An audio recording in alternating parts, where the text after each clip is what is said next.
রাসূল তো এতিমদের সর্দার।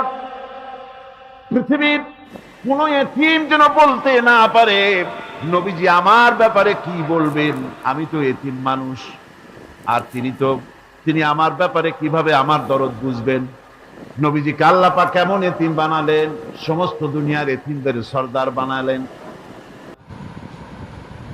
মায়ের পেটে যখন তিনি ছিলেন 6 মাসের সময় মায়ের পেটে থাকাকালীন বাপের এতিম হয়ে গেলেন।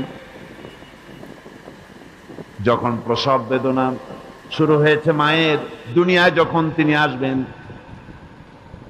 হযরতে আমেনা ঘরের ভিতরে বসে তার অবস্থাটা কি, এই সন্তান পৃথিবীতে আসতে পরে যিনি সবচাইতে বেশি খুশি হবেন তিনি তো আজ দুনিয়ায় নাই। মনের ভিতরে কত কষ্ট। আল্লাহ রাব্বুল আলামিন তার হাবিবকে দুনিয়া আনলেন। রাসূলের দাদা ঘরের সামনে তাঁবুর সামনে দাঁড়ায়া তায়েফ থেকে আগত